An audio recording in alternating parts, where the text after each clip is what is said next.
Good afternoon. Welcome to the Oxford Martin School. Welcome to this afternoon's contribution to our Shaping the Future lecture series. We've got Professor Malcolm McCulloch this evening. Malcolm is, the leader of, a serial leader of programs at the Oxford Martin School, and he's currently lead researcher on the Oxford Martin program on the future of cooling, and also lead researcher on the Oxford Martin program on integrating renewable energy. Across the whole university, he's the group leader of the Energy and Power Group, as well as being an associate professor of engineering science. He is also, I was going to say putting his money where his mouth is, but it may be waiting for money to appear where his mouth is, because he's involved in many spin-outs.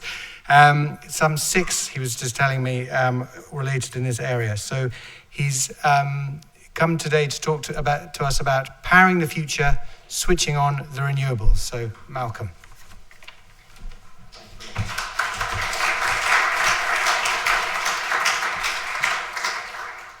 Right, evening everybody. Those of you who know me know that I always start with some questions. So here is a question for the audience, and talk to the person next to you, and of those 6 statements, which of them are true? So A is carbon emissions grew by 2%, the fastest growth for 7 years. B, carbon emissions went down in 2018. C, the strongest growth of primary energy was coal. More electricity, this is all to do with 2018. More electricity was produced by hydro and renewables than gas.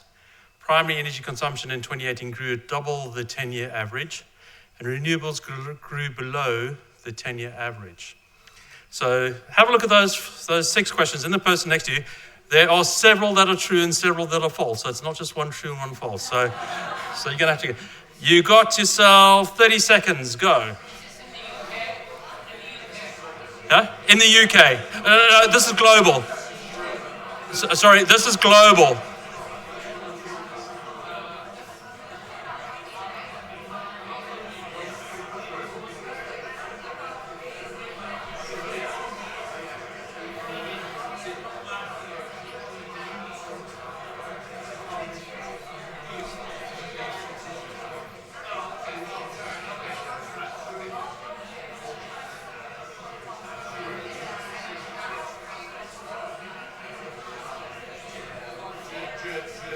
Right, there's your 30 seconds up. And the answer is, you're going to have to wait.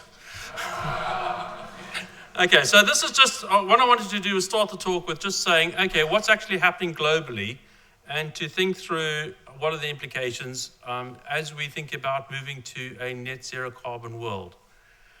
And so this is data that's all gathered from BP's Statistical Review of the World in 2019. So this is kind of like the latest global data we have. So we can see, if you have a look on the graph on the left-hand side, we can see that this is looking at electricity production, and we can see that the top fuel used for electricity is still coal, shockingly.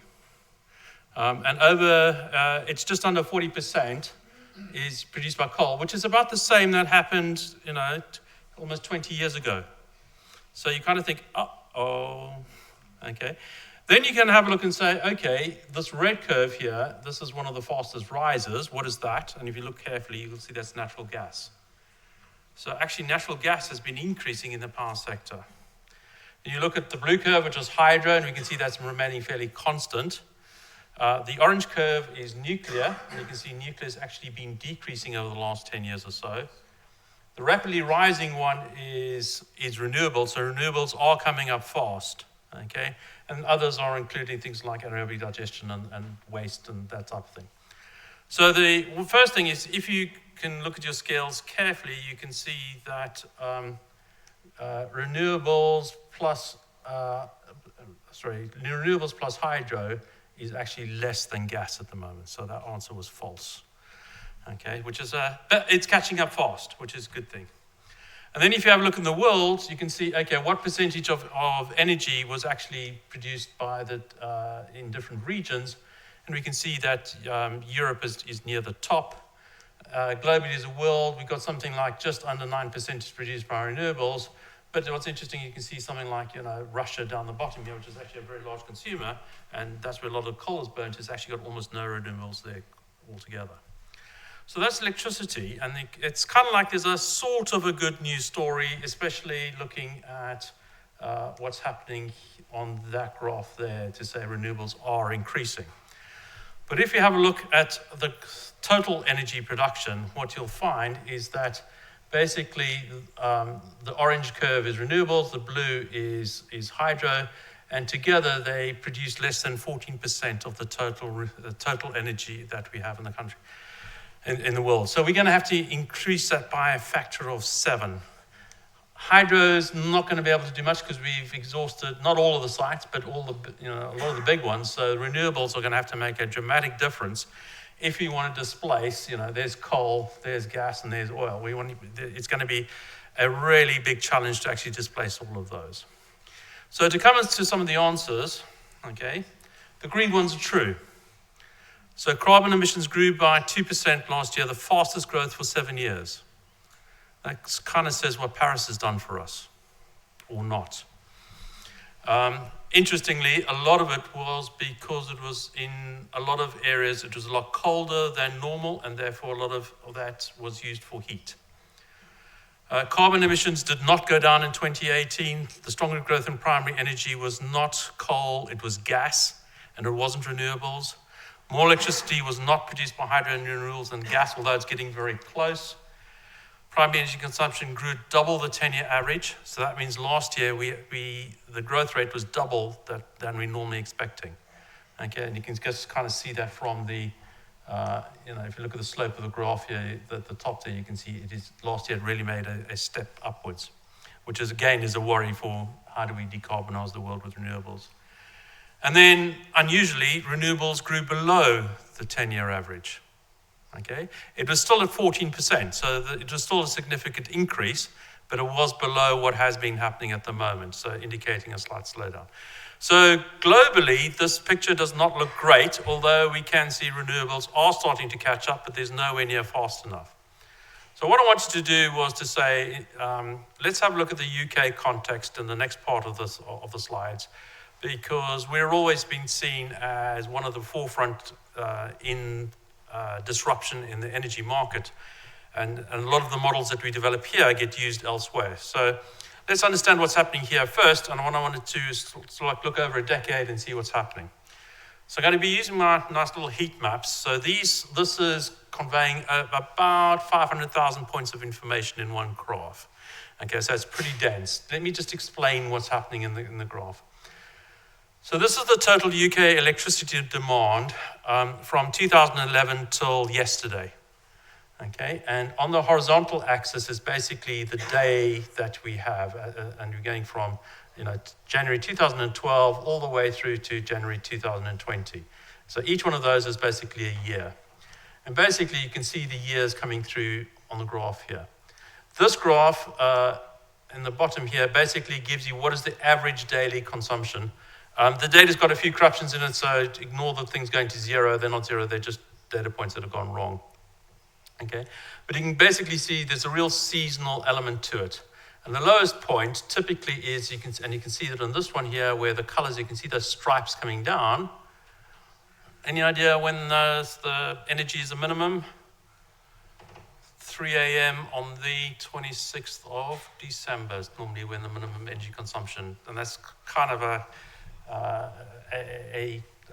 quite a standard pattern. And that's basically because everybody takes break off during the winter for those days, and so the energy consumption is the lowest.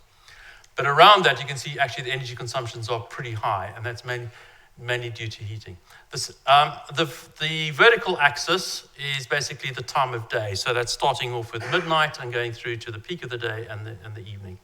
And what this is doing is basically showing at every 10-minute period over the last 10 years or so, the color tells you what the energy consumption is for that 10-minute period. And the more yellow it is, the more energy we're using. And so you can see things that in the evening, it tends to be much more use than the morning. And you can also see that winter is a higher usage than the summer. You can also kind of see these wavy pictures as you're going along those waves. That's basically, if you look carefully, looks like a sinusoidal curve. That's basically sunset. So that shows you where sunset is, and basically a lot of lighting turns on at sunset, and that's why we get a jump in what's happening there. What's also interesting to see is as you start off from 10 years ago to 2011 to now, you can see the intensity of the yellow is actually decreasing. So that means that our actual energy consumption is going down over time. And if you look at the trend, you can see here that actually we can indeed see that the energy is decreasing over time. So the mainstay of the UK demand was coal. So let's have a look at what's happened in coal in the UK. And this is quite an interesting story. So you can see in 2011, it was actually a pretty substantial contributor to the overall system. But with time, you can see every year it's going down and down and down and down. And you can see there's actually a few days where there's almost no coal usage whatsoever. And so we can see that coal is in fact doing that. Okay, so we are seeing that actually we are seeing the end of coal in the UK. And so what's one of the things that's replacing it is going to be looking at wind. So if we look at the same picture now for wind, we can see this going on. And we can see that over the last 10 years, you can see every year it's getting stronger and stronger. And you can see that actually things are getting, we can see that we're getting a definite increase in the amount of wind that we have. The other interesting thing to notice is that during the day, if you look at the average profile, which is the dark blue line over there, you can see throughout the day, there's almost no variation in wind. Once the wind turns on, it's on. Whoops, sorry. Let's go forward. Once the wind turns on, it's on for a number of days at a time. And basically, as fronts are moving through, basically we get wind coming on. But you can see that between days, actually there's quite a lot of variation. And the other thing to notice, if you look, you see the peak is round about in the Januaries. And so this is mainly for winter is when a lot of the generation comes through. But in the summer, you can see actually there's actually a decrease in the amount of generation in the summer months. Now, unfortunately, solar has only been collected for the last 3 years or so by National Grid. And so this is what the solar graph is happening. And again, you can kind of see that it's been slowly increasing, but not nearly as rapidly as wind. But the main thing to notice is that actually we have the solar data is peaking now, not in the winter, but in the summer. And that's kind of nice because that means that actually the two can be complementary to each other to a certain extent. Well, what this is showing is that with a strong collapse in coal and natural gas is starting to peak as solar and wind is coming through, that basically the system is actually undergoing quite a dramatic change, and we need to talk through what that looks like. And this is just a little pithy comment that I said, made a few years ago, and actually is becoming true, is to say, when systems are matured, in other words, if you look at our electrical system was basically, our power system was put in this like the 1930s, 40s, 50s. So it's been around for at least half a century. It means that, if I look back, say, 10, 15 years ago, you needed very narrow specialisms to eke out any new value in the system because it was extremely well understood. Okay, the challenge that we now have is the system is undergoing rapid change, and therefore we need a much broader understanding of what's actually going on to understand not only how to eke out value, but where the value is. And that's one of the key challenges that we have at the moment, is that actually in the power system, we don't really understand where the real value is.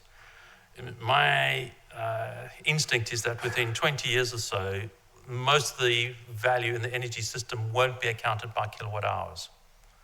That's not going to be the primary measure of the value in the system, but rather other things. So what I'm going to do is, some of you have seen this before, but I wanted to just talk through basically, so why is this such a different system? Because basically, in the good old days, we basically had our coal-fired power station, we had our transmission network, and that basically enabled us to get energy from faraway places and get them to the cities where they are. Very crudely, we simply had a retailer where we would catch the money from the end users and then distribute that back to both the transmission and distribution companies and back to the generation companies. And that's basically the system that it looked like. So all we're saying is, okay, maybe all we need to do is just swap out the coal-fired power station for the wind, and it's exactly the same thing. But what we saw was that in the wind and the solar, it was a highly variable. Okay, so that means we now need to manage that variability, and we need to be able to balance the system. So what we need to do is actually extend the system quite a bit. So what we're going to be doing now is we're introducing these new block, which is looking at balancing services. And very simply, this one basically, the networks arbitrage generation and load over space, balancing services arbitrage net generation and load over time. And that's quite a nice way of actually understanding what the challenge is going to be. But in order to make that work, you need to understand where in the system the challenges are, where the hotspots are, where do you need to balance, and when do you need to balance. So that actually means that we've got a new service coming in through. We not only have energy and finance, we now need to have data coming through, because data is going to be a key point to understand how do we operate this a lot more efficiently. So what I want to start doing is just concentrating a little bit more on balancing services for a little bit, because that's actually where one of the key deltas are. So in one sense, we've been doing balancing for quite a while, and that's been using pumped hydro. Okay, so pumped hydro is basically, Norwig is our main pumped hydro power station in Wales, and it has about 10 gigawatt hours of energy. And basically we can see that it's being used primarily in the evening peak. Remember, that was when the peak on demand was coming through. And it's being used mainly in the evening peak to be able to balance out so that we don't have to bring on the coal-fired power stations and the like.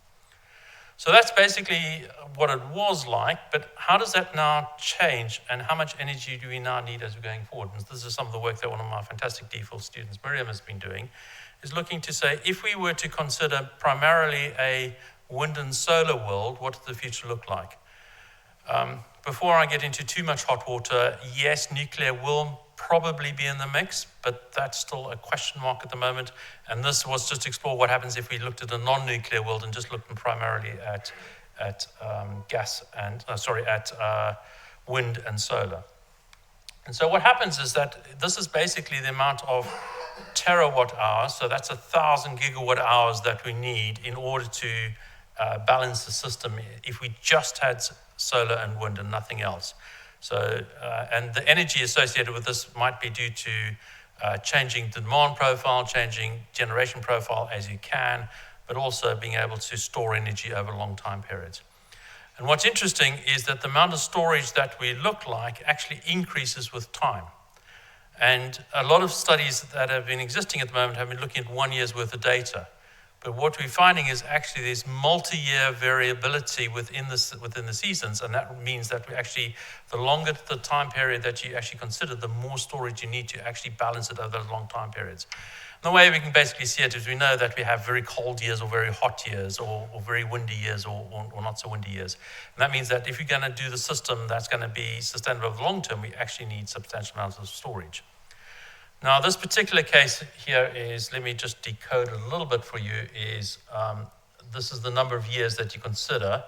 The gray bit is basically the variability between which 10 years you use or which 20 years you use, and that gives you that variability there. But the black curve is kind of like the mean of what it is.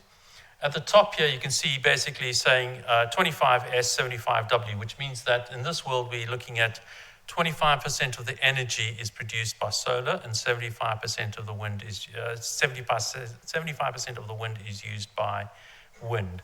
And 1 times X means that we've got a system where we exactly match the generation requirement, the generation capacity to meet the demand.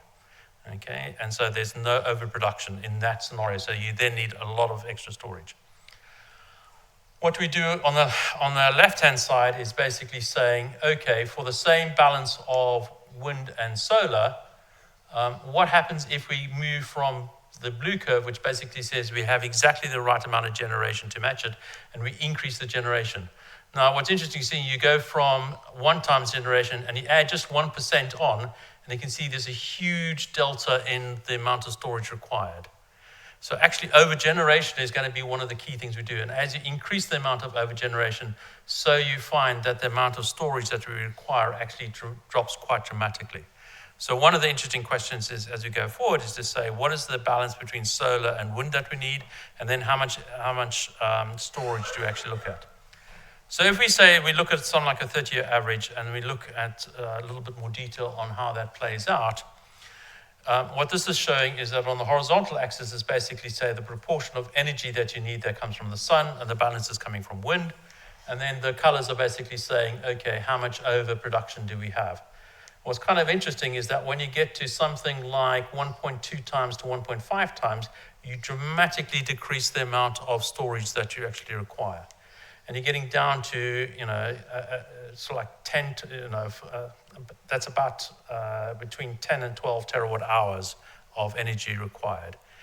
To put that in context, at the moment we consume about 1 terawatt hour of energy per day. So that's about 4 or 5 days of energy it's about 7 to 12 days of energy storage we'll need in that kind of world in the future. The other thing to notice is that if you look at something like the peak point here is about 25% of energy from solar and 75% from wind, you then got to say, well, what does that mean in terms of the capacity of those two that you require? Now, what we saw from solar is that your capacity factor, which is basically what is the rated amount that you can actually get from what you actually get, is only about 10%. Okay, that's mainly because the sun don't shine at night, and also that you've got the mornings and evenings. So that means we only have about a 20% production. The capacity factor for wind is only about 10%. For wind, onshore, it's sitting around between 30 and 35. Offshore, it's now getting up to 40% or something like that. So that means that when you're getting into the kind of 25, 30% share of solar, that means that you actually have an equal capacity of solar and wind. So if you've got 100 gigawatts of wind, you're going to have about 100 gigawatts of solar, but the wind will be giving you 3 times as much energy. Okay, so now that's kind of interesting to note, because at the moment we have a lot more wind capacity at the moment than we do solar capacity. And so one of the things that we can see going forward is we are going to have to put a lot more solar in the future if we want to avoid the huge costs associated with storage. And that's one of the really interesting challenges that we're going to work through.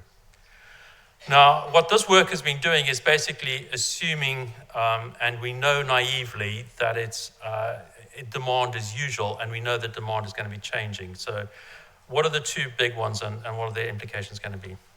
Well, the two big ones is going to be around electric vehicles, and the other one is going to be around heating. So let me just talk a little bit about electric vehicles. If we were to electrify the fleet tomorrow, not that we can, but if we did, we would have between 1.5 and 2.5 terawatt hours of energy storage almost for free. So that starts to get us kind of like 2.5 days of the 10 days that we need, but it tends to be short-term storage. But you say to me, Malcolm, but hold on, isn't that being used for the journeys? Okay. Well, if you look at, if you're going to go and purchase a new vehicle, you probably want to have something like a 200 to 300 kilometer range. But typically, in most days, kind of 90% of the time, you'll never use it for more than, say, 20 kilometers. So you have something between 80 and 90% of that energy storage is never used. But it is used for the 1 or 2 times that you really want it. So you kind of got this free storage hanging around that's doing it. The other interesting thing is that if you have that many vehicles, basically those vehicles would have a power rating of something like, if you use something like a 7 kilowatt chargers, which are the standard ones that look like coming through, it means you would have something like 100 gigawatts of power available. Okay, and that, to give you an idea, at the moment our total power station capacity is about 55 gigawatts. So that means the electric vehicles will be almost double the capacity that we have from power stations. So the world's changing. Okay. In terms of energy requirements, we reckon it's going to be something like 20% increase in electricity that we need. If you do it smartly, you won't need any more existing capacity because basically you can fill up the low periods during the night. And you've got a huge amount of advantages. So to me, electric vehicles can kind of turn into one of the angels in the power system and solve a lot of problems in the power system. Heating is a slightly different challenge. It's something we're going to have to go between half and double the electricity consumption to deal with heating, depending how we do it and what happens with what we do with the building infrastructure, whether you improve that or not. And so, again, that's going to be quite a substantial increase in generation that we need, but it's not 10 times the amount. It's a manageable amount. Again, the interesting thing with heating is that buildings are pretty good at storing energy, thermal energy. So there are ways of providing, again, a flexibility service over a day or two. The challenge is that it mainly happens in the winter rather than the summer, so your peak loads get quite dramatic. So, and also remember, solar doesn't work very well in the winter, so we're going to have to rely on wind primarily in order to meet the heating load. There's an interesting question at the moment. Heating is a lot more uncertain because we know that heating is not necessarily going to be done by electricity in the future. It could be done by other mechanisms. One of the favorites out at the moment is hydrogen. I don't think hydrogen is going to work, but we might see ammonia or another gas coming in, or another fuel to actually replace it. So it's whereas electric vehicles, I think, are absolutely coming down the line, and there's almost 100% certainty that they will be coming down the line. Heating, there's probably about a 30% certainty that it'll go electric. My view is it'll probably go electric in a lot of places, but not all places, and so what that actual load looks like is a challenge. So that's basically where we're coming from. So what I thought I'd do in the last part of the session is basically just talk through some of the areas where we think the challenges are going to really be and how we're going to do that. And so what I just wanted to do is use the framework that we developed as part of the Martin School program in integrating renewables and just talk through where some of the challenges are. So just to remind you of what that's going to be, we've talked about technology already, about solar panels and wind and things like that. But what I haven't talked very much about is market arrangements are going to be really critical. In fact, that I think is one of the missing factors, and I'll talk through those in detail in a moment. Next one is to say, how do we deal with social engagement in this? And the last one is, how do we deal with governance and policy? So what I thought I'd do is start off with our framework, and basically along the verticals we can see is resource, basically solar and wind, storage, what the challenge around storage, then we have networks, and then end users. And basically those are kind of like the key blocks of the energy system. And then the verticals are basically challenges that we need to be dealing with. And what I wanted to do was just quickly go through each of those intersections and basically give it a ranking. And I thought I'd do it a little bit more fun for the younger members in the group and use emojis. So if we have a look, and I'm just going to talk through these different emojis. So if you look at things like resource and technology development, if we look at the cost of solar and the cost of wind in terms of the underlying technology, it's rapidly decreasing. I mean, to give you an idea, in 2018, the cost of solar panels were pushing 32 pence. Last year, they're 24 cents. Now seeing them at 18 cents. So that cost of solar panels is coming down dramatically. Wind is doing the same sort of thing. So I think in terms of looking at technology and resources, I think we're on the right trajectory. We've still got a long way to go, but we're on the right trajectory. In terms of storage, I kind of put a kind of quizzical face because I think it's short-term intraday storage. I think we got a way to go forward, and I think there is solutions coming through there.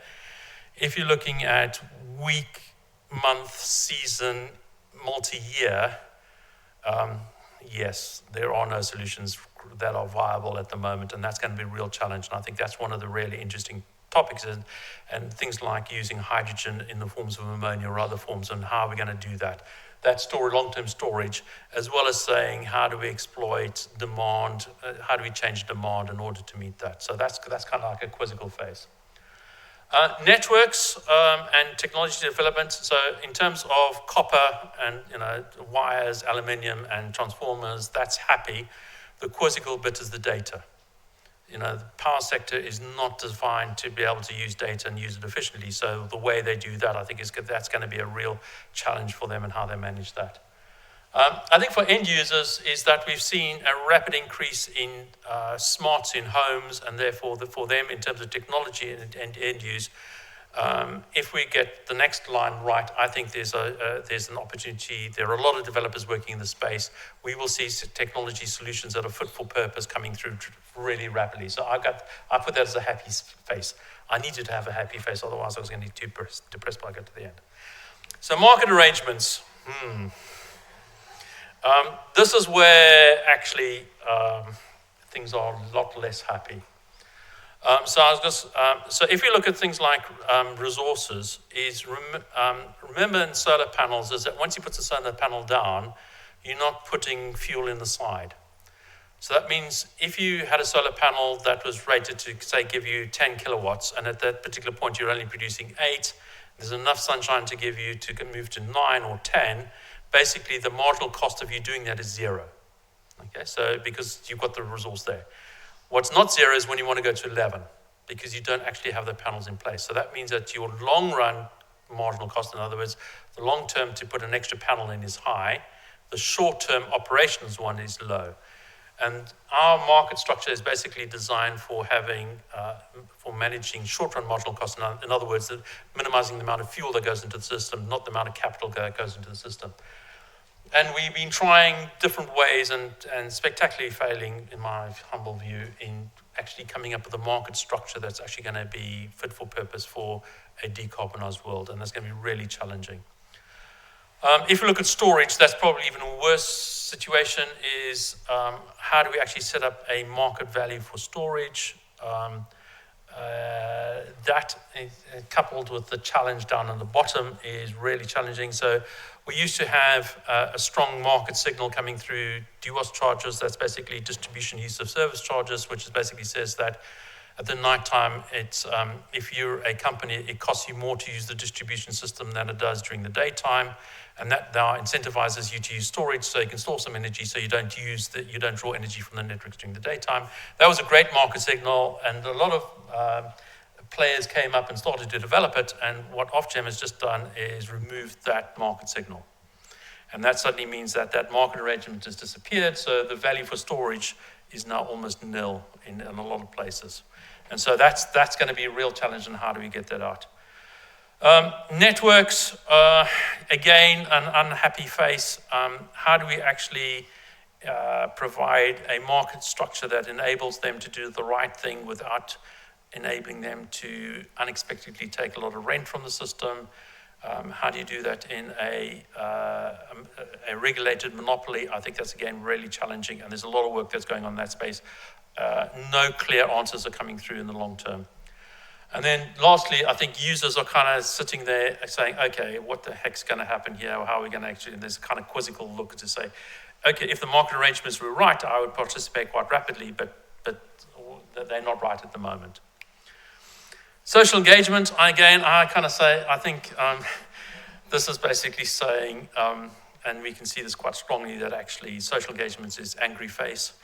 You know, we're kind of saying, why aren't we moving faster? We can see there's a lot of social maneuvers in this place. I was talking to people, for instance, at Siemens, who their headquarters were picketed because they were providing signaling to a railway system that was providing providing a system to a mine, a coal mine. So we can kind of see that actually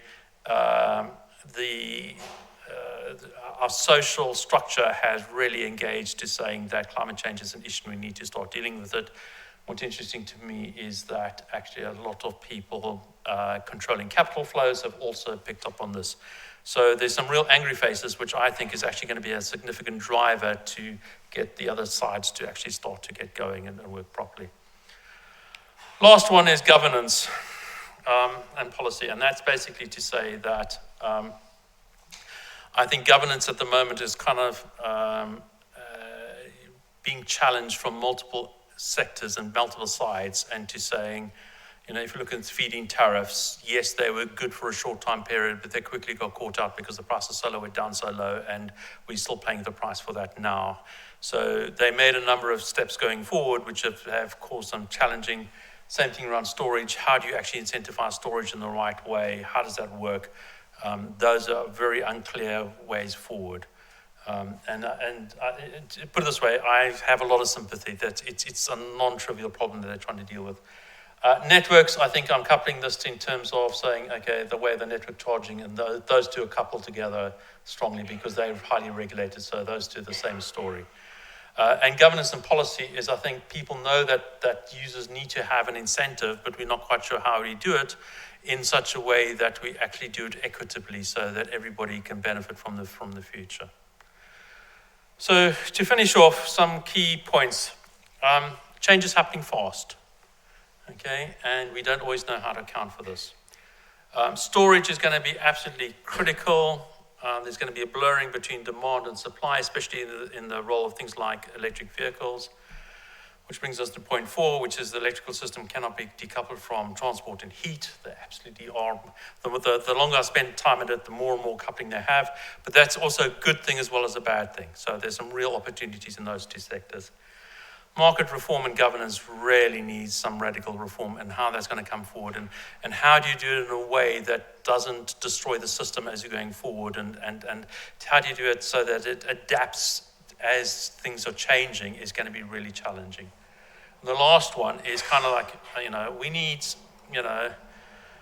several £100 billion of investment into the sector, and it needs to have a de-risked environment for that amount of capital to actually flow so that we can actually achieve what we're going to do. And this is just the UK, which is kind of at the forefront of it. So how do people like Russia and other places cope if we can't do it in a fantastic way? And that's the end of my talk. Thank you.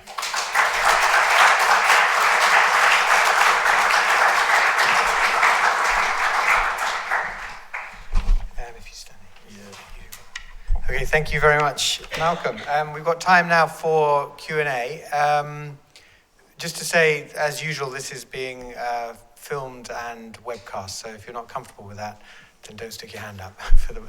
And please wait for a mic so that those people online will be able to hear the question. So we have a question right here at the front. Daniel Scharf, it's a question of the powering up to power down. Yes. And suppose the electrification of cars amounts to 10% car ownership, so instead of 30 million, you have far fewer. They're utilised. They're actually used, so you have nothing in the battery that isn't used.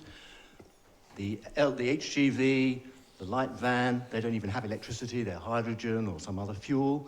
So you don't have your storage. It's all being used for transport, because if you're going to spend your energy in embodied carbon in building it in the next decade, then we're sunk. We'll overshoot the carbon boundaries. Okay, so this is a whole wrinkle that one has to think through. The interesting challenges in mobility, because I've spent quite a lot of time on mobility, is we're actually going through 2 or 3 massive changes, but they're happening at different timescales. So electrification is coming up really fast. So my kind of prediction is by 2025, 2026, half of all new vehicles sold in the UK will be electric. Okay, so that's not stock, that's just coming in. And especially after the announcement a couple of days ago about that, that's accelerating that time frame. The second trend that's coming through is dematerialization. So basically the younger generation are moving away from having stuff to having services. And that talks to your trend about going through, but that's going to take at least another 10 years to really kick in, because that generation has to work through to become really dominant. And the third one, which kind of enables, it's kind of piggyback to that one, is basically the autonomous vehicles and mobility as a service coming through a lot more strongly. But I think that's going to kind of be the tipping point, is going to be about 2030, is if you look at the rate that autonomous vehicles are going through. We had viable electric vehicles probably 5-6 years ago, technically, but now the marketplace is only starting to come through. That one is going to take the same sort of time frame going ahead. So we're going to have this really interesting gap, I think, between 2023 and 2027, where we're going to have a lot of electric vehicles coming on board, and then I think the sales are going to decrease. But that gives us some time, some breathing space in between to actually accelerate the system. And then one can start to look at to say, okay, hopefully by then we would have sorted out a proper market mechanism for storage, which would allow for ground-based storage to kick in. Because ground-based storage is going to be a lot cheaper than mobile storage. So to me, it's a transition in the way. It's part of the thing, but it's fascinating that you've got all these S-curves coming one after the other, and it's kind of a challenge to work through. Does that help? Yeah. There's a question just here, right behind. Hi, how would a carbon tax help to bring forward renewable growth?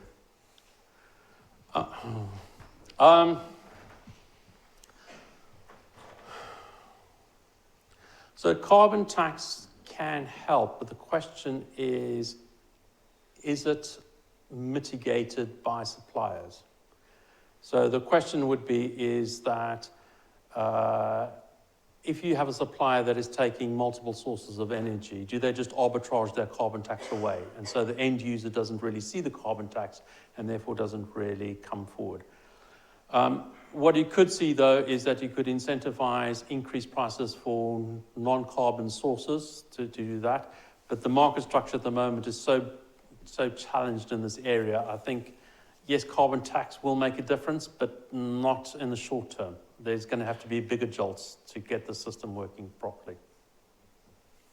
Yeah. And here, full throw back. Hi, great presentation. So my name is Adil. I'm in the Executive MBA program at the Said Business School. I'm working on a startup right now in the low carbon fuel space, primarily targeting trucks, ships, and planes, so i.e. like hard to electrify transport sectors. Can you just sort of talk briefly about that market, the viability of it, and then, I know you don't have a crystal ball, but like just your thoughts on the electrification of those Sorry, sectors. which sector? So trucks, ships, and planes, and the potential okay, so heavy goods electrification. vehicles. Yeah, heavy duty. Yeah, exactly. All that. Okay, so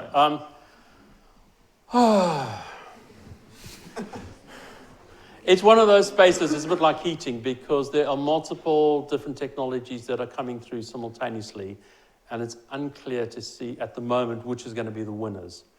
Okay, so one thing you mentioned earlier on is that in 2002 I built the first hydrogen sports car. So I've done a lot of work on hydrogen mobility, and what all the hydrogen people don't tell you is how bloody hard it is to do. The other thing, just to give you a little marker, just to show how things have changed, is when in 2002, fuel cells were costing about $1,000 a kilowatt. Batteries were costing about $1,000 a kilowatt hour, because that's battery storage, not power related. Now, so batteries were $1,000 a kilowatt hour. Now, GM published in November that they were paying under $100 a kilowatt hour for batteries. So in that time frame, batteries have come down by a factor of 10. If you go and try and buy a PEM fuel cell, like we were trying to do then, remember they were $1,000 a kilowatt hour, $1,000 a kilowatt, they're still $1,000 a kilowatt. They haven't gone down the knowledge curve. And that's the real challenge that I have around hydrogen-based systems. So to me, everybody thinks HGV is going to be impossible to do by electric, and yet Elon has just, his big heavy goods vehicle, all electric, has just come out. It's going to be an interesting challenge. That crystal ball is very foggy at the moment, and I can't answer the question. But to me, in my heart of hearts, I think the long-term winner, but it's still got a while to go, is going to be ammonia. Because ammonia is very much easier to carry than hydrogen. It has an energy density, in the same order of magnitude as gasoline. You can use conventional technologies to burn it, all sorts of things like that. You can go through a green ammonia route. To me, the main advantage is that you've got a billion or multi-billion pound industry called fertilizers, which will help drive that greenness of ammonia, and you're piggybacking on the back of that. My problem on the fuel cell PEM side is where's your billion-pound industry to piggyback onto? And there isn't one. Yeah, that's kind of like my instinct. Thank you. How do you read, Malcolm, the changing mood in the oil industry? This week's announcement from the new boss of BP, for example, but they are coming pretty regularly at the moment, statements of that kind from CEOs in the oil industry. What difference is it going to make? Okay, so again, looking at my little crystal ball and that industry, I think we've reached a moment that happened in the car industry about 1.5 years ago.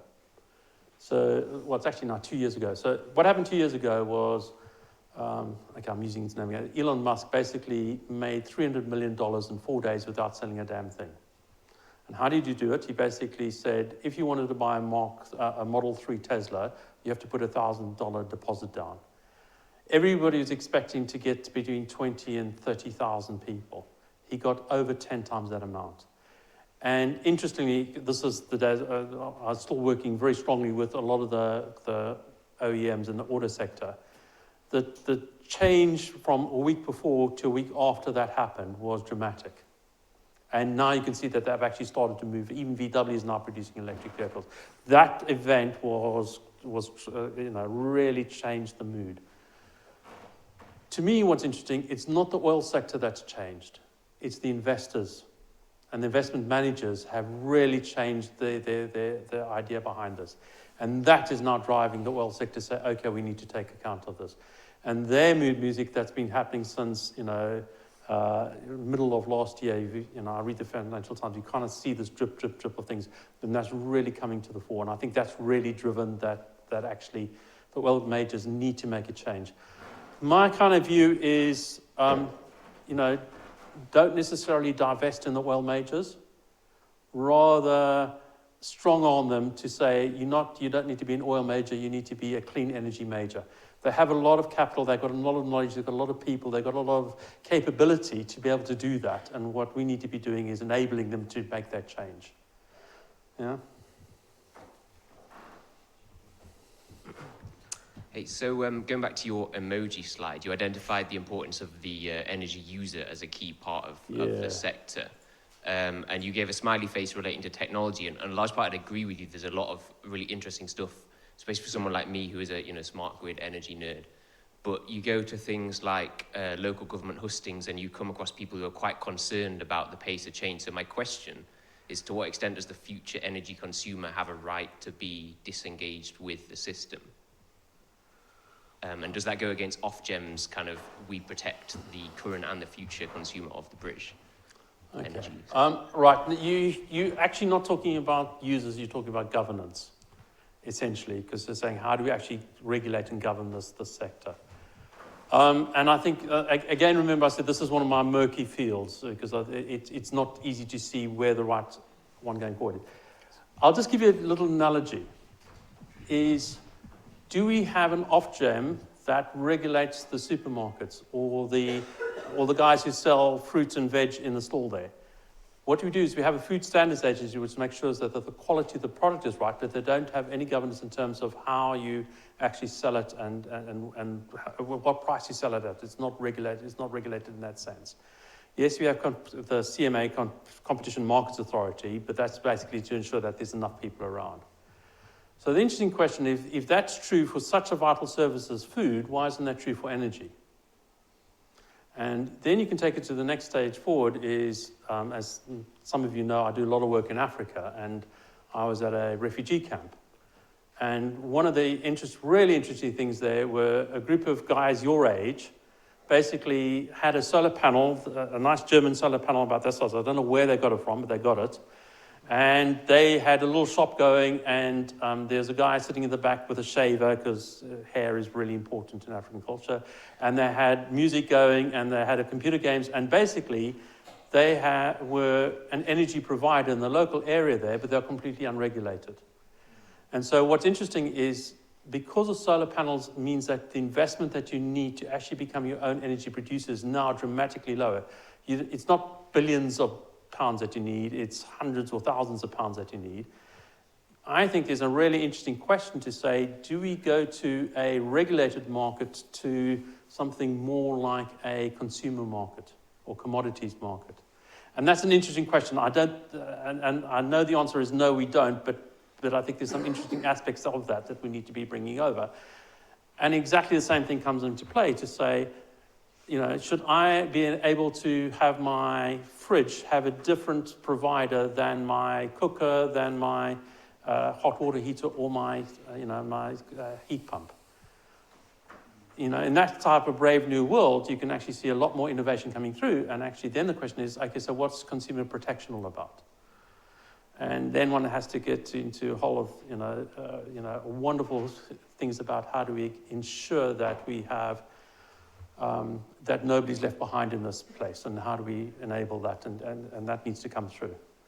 It's an interesting space. This is why I've got a lot of sympathy with the governance structures, because there's a whole lot of innovation that's coming through that's completely changing the game.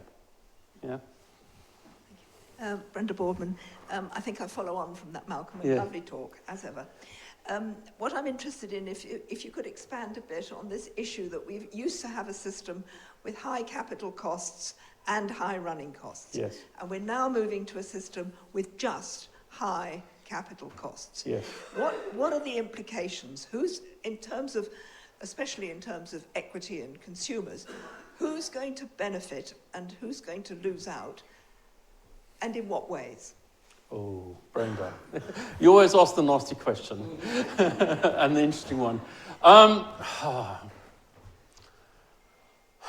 Okay, so the interesting thing is you could say so let's have a look at another marketplace where you have something similar. Not quite the same, but it's equivalent, and that is motor vehicles. So motor vehicles have a high capital cost, and as far as the manufacturer is concerned, there's almost zero running cost. It's just your maintenance time. You pay for the running cost directly to a separate one. And so you can start to think of saying, okay, so how do we enable mobility to take place in our society? And basically what you do is we have different types of providers. So we have people, say for instance, if you want to have your own vehicle, you can either pay the capital up front, which is it cuts out, probably 70% or 80% of the population, so they just can't afford it. But then you can go to something like a leasing model. So one of the things that we could say, for instance, in the future is to say, you don't buy energy, but you lease so many panels in a farm. Or you lease your panels, and that leasing your panels on your roof has come through, is coming through. Or you go to say, actually, you start to have a cooperative of people, and they then act together as a group to be able to do stuff, and then they share energy amongst themselves. And this is the whole space around peer-to-peer networks and all that type of thing. And what's really interesting in the work that we've done both here and in New Zealand is that a tremendous amount of people who want to participate in that don't want to necessarily make money. They're more interested in being philanthropic. And so say if they have excess energy, I'd rather have my neighbor have the access or my local hospital have an access rather than that. And what's really interesting, it's really taking off in the indigenous communities in New Zealand because of that sense of community. So what I'm saying is that I think one has to look through the lens of what are the appropriate, I hate to say business models, but ways of selling and trading energy, and how do those play to the different sectors within the group so that we can ensure that every person has an equitable solution to provide the energy requirements that they have. Yes. So that, I think it becomes a complex answer is what we're going to. But hopefully a better answer than the one we've got at the moment. Thank you. Simon Kite. Right at the beginning, you confined renewables basically to wind power and solar power, and you didn't talk about anything like, for example, wave power or tidal. Is that because you don't think it has a viable or significant role to play in the future? So if you go and look at my past, you'll see that I've done a lot of work in tidal. So if I go back to wave power, the challenge with wave power is that there's no device that's been in the sea for more than a year and survived. That's been a real challenge. As one of my colleagues put it, is that the 1 in a 100 year event, 1 in a 100 year wave comes unusually often. It's not 1 in a 100 year wave. So that's a real challenge. I mean, that marine environment is extremely challenging to work in. If you look at tidal, what's interesting in that space is I do think that there is quite a significant resource in localized areas. So around the UK is a fantastic tidal resource. Off the coast of Canada, Newfoundland, there's a fantastic resource there. Places around Korea, there's again a great resource there. And some parts of the Southeast China Seas, there's some good resource there. And things like the straits between the two islands of New Zealand, again, is a very good resource.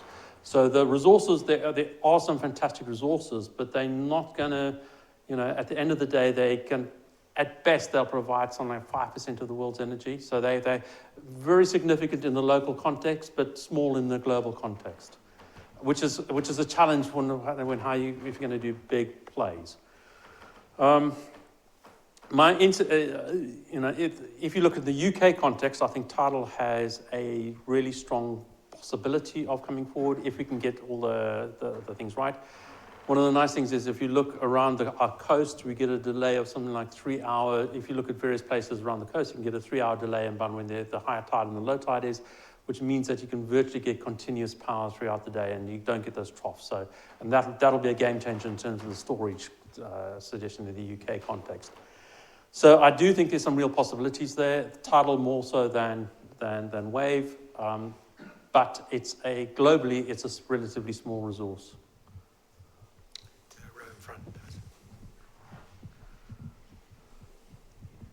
Thanks very much for your talk.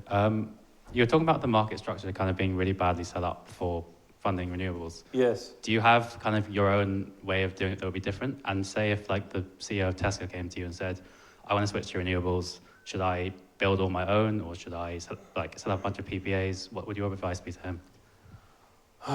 Okay, so let's just look at potential market structures.